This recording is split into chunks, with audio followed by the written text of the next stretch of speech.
Next colour అండి. ప్రతిదీ single పీసే అండి. ఇవి సింగిల్ పీసెస్. ఈ శారీస్ అనేవి మనం క్వాంటిటీలో కష్టం, సింగిల్ పీసెస్ ఇవి. సో ఈ టైప్ ఆఫ్ పట్టు ఐటమ్ అనేవి సింగిల్ పీసెస్ ఉంటాయి. ఇది మనకి పళ్ళు పార్ట్.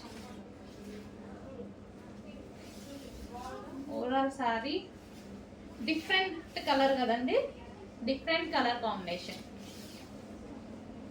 మనకి లైక్ పేస్టల్ షేడ్ లాగా. ఇది వచ్చేసి బ్లౌజ్.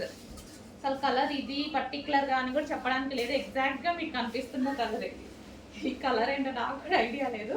సో ఎగ్జాక్ట్గా మీకు ఎలాగైతే కనిపిస్తుందో అదే కలర్ అనమాట. లైక్ ఏదో కాపర్, గోల్డెన్ కాపర్ స్టైల్లో అలా ఉంది. ఎగ్జాక్ట్గా కనిపిస్తుంది. వేరే కనిపిస్తే నేను చెప్తాను, ఎగ్జాక్ట్గా కనిపిస్తుంది సేమ్ అదే కలర్.